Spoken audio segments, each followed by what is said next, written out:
Hello friends, हम जब भी टीचिंग मेथड के बात करते हैं तो बहुत सारा टीचिंग मेथड हमारे मन में आता है। तो जो इंग्लिश का जो टीचिंग मेथड है, बहुत सारा टीचिंग मेथड है, उसके बारे में हम बात किए हैं पहले वीडियो में, और वहाँ पे हम जो ग्रामर ट्रांसलेशन मेथड था उसके बारे में बात किए थे।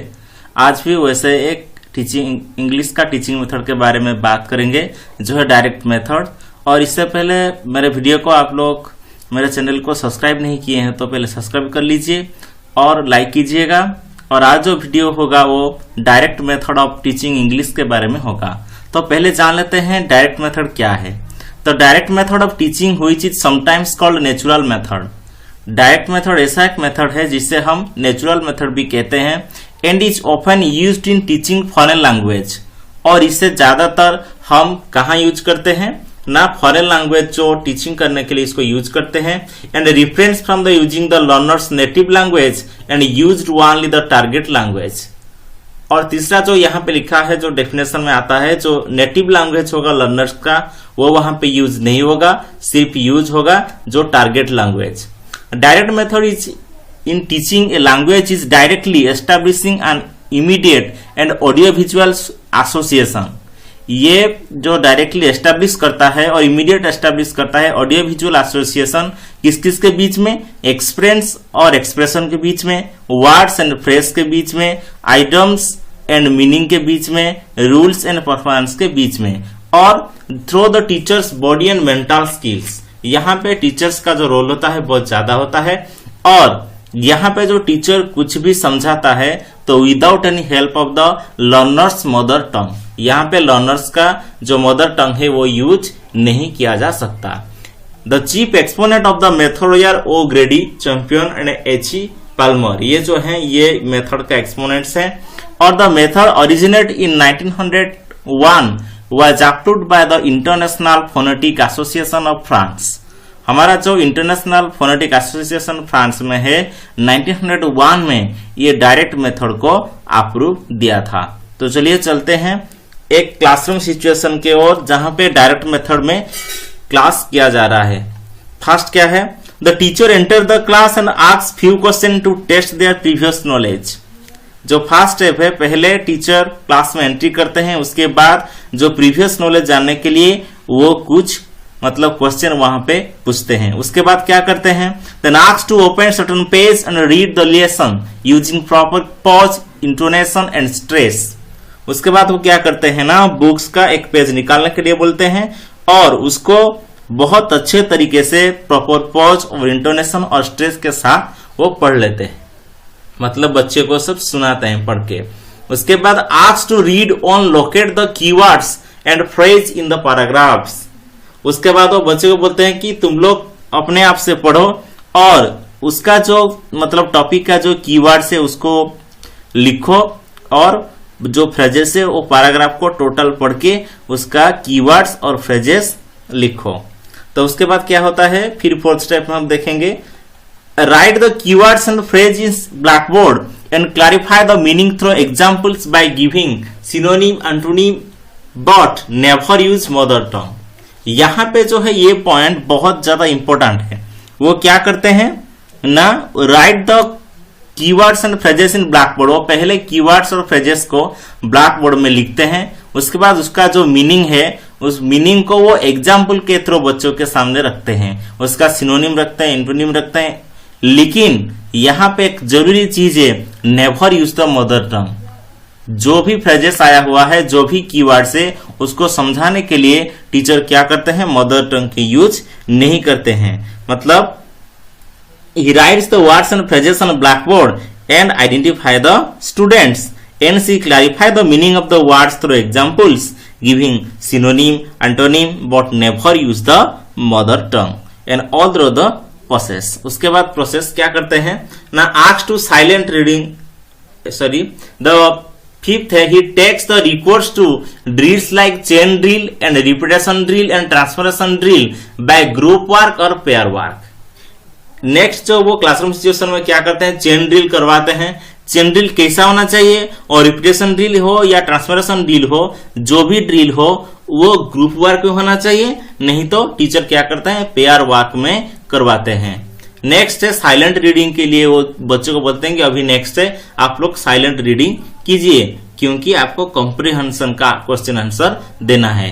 देन बच्चे कॉम्प्रिहेंशन को जानने के लिए, अच्छे से टॉपिक को जानने के लिए वो साइलेंट रीडिंग करते हैं। उसके बाद टीचर क्या करते हैं, ask some question and receives answer in English only. मतलब next he asked the students to read the paragraph silently for comprehension, then some question are asked for comprehension। वो topic को कितना अच्छे से समझ गए उसको जानने के लिए वो क्या करते हैं, कुछ सवाल करते हैं। And he receives the answer in English not in mother tongue. वो क्या करते हैं, जो भी आंसर बच्चे देते हैं in English language they can not tolerate any mother tongue. And when she makes correction of the answer mother tongue is not used. जब भी वो करेक्शन मतलब वो जो क्वेश्चन का आंसर देते हैं वो करेक्शन करते हैं, वहां पे भी कुछ यूज नहीं किया जाता है मदर टंग का। और दूसरा चीज हमको एक बहुत जानना जरूरी चीज है, although the teaching process he does not allow use of the mother tongue. मतलब क्या, वो मदर टंग का यूज नहीं करते हैं, फिर भी while teaching the grammatical items he presents a good number of examples and from the examples deduce the principle. और वो जब भी इंग्लिश का ग्रामर जब चूज करते हैं वो पढ़ाते हैं, वहां पे उनको बहुत ज्यादा से ज्यादा एग्जाम्पल देना होता है। उसके बाद हम चलते हैं जो डायरेक्ट मेथड है। डायरेक्ट मेथड में उसका प्रिंसिपल क्या क्या है, जैसे कि एक खेल हो रहा है वहां पे कुछ प्रिंसिपल होता है, जैसे डायरेक्ट टीचिंग में क्या क्या प्रिंसिपल है और क्या क्या इंपोर्टेंस है उसका। तो पहले देखते हैं, in this method there is direct relationship between word and object, word and idea, word and activity. यहाँ पे जो डायरेक्ट मेथड पे क्या होता है, रिलेशनशिप वर्ड और ऑब्जेक्ट के बीच में, वर्ड और आइडिया के बीच में एंड वर्ड और एक्टिविटी के बीच में होता है। And this helps the peoples to understand the meaning of the words. और ये इससे क्या होता है, पीपल्स को द वर्ड्स को समझने में बहुत आसान हो जाता है। और नेक्स्ट हम चलते हैं, दूसरा जो प्रिंसिपल है, sentence is the unit of the speech not the word और फ्रेज।